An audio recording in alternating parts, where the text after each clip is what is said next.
Well, there you have it. Premier Campbell joins us now live. And Premier, thanks for joining us. We'll get right to it. You've seen the newspaper headlines. You've heard the talk shows. I'm sure read the editorials. People are angry at your government and what they see as some bad decisions. Are you surprised by the hugely negative reaction to the HST, for starters? Well, frankly, I'm not too surprised when I look at the fact that, in fact, most of the outlets have not put in front of the public all of the benefits, whether you hear from the Retail Council of Canada, the construction associations, whether you hear from forestry or mining. This is the single most important economic activity we could take. Forest industry by itself, for example, which people have been saying we have to do something to help it move forward and to create investment and job opportunities. There's a $140 million benefit here. And I think, frankly, Chris, you should have some of those folks in this seat to tell you how great this is going to be for the economy. In fact, when we look at the HST, one of the things that's really important when we talk about the situation with government is we're facing a 27-year, deep recession. This is the largest recession we've had in 27 years. This, in fact, provides us with $1.6 billion of support for the health and education services that we say are so critical to all of us in British Columbia. Well, let's talk about not a popular choice, but it was a necessary choice. Let's talk about that $1.6 billion that's coming to the province.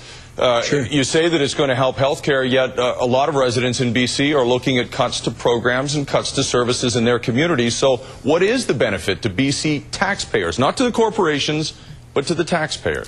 Well, the BC taxpayers will benefit from the $1.6 billion of transition costs. They will benefit because it will support health services that we need. It will support education services we need. Chris, I don't know very many people in British Columbia today that can look out over the next 2 to 3 years and say they expect a 20% increase in their budget. That's the increase we are providing to the health budget in British Columbia.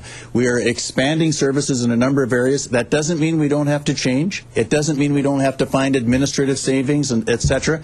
But the fact is we're increasing our health budget by 20% through this budget period. I think that's pretty significant for people. And I think, we went through an election where we said to people we were going to strengthen the economy, so we came out of this even stronger. Obviously, the recession is much deeper and much more expensive than we expected.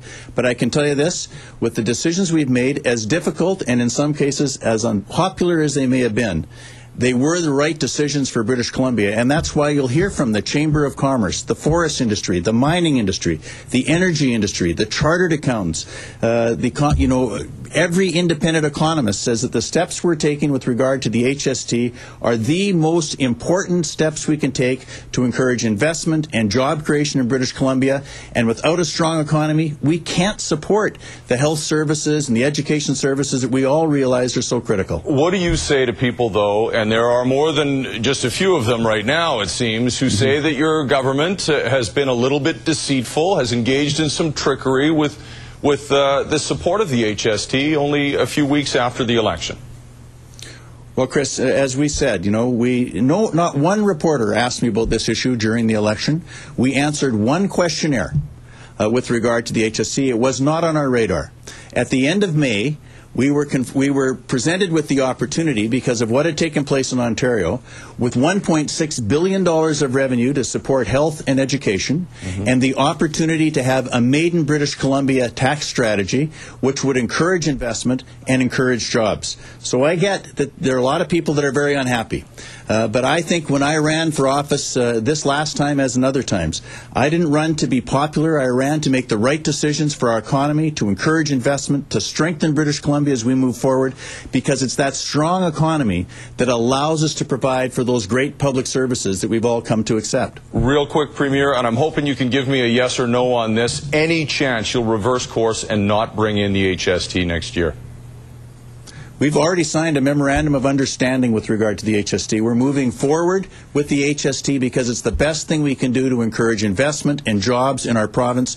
And again, I hope that you'll have some of those people that point out how good it will be for their industries that literally thousands and thousands of people depend on for their jobs. I think we should hear the voices, the independent voices, that point out how strong this is.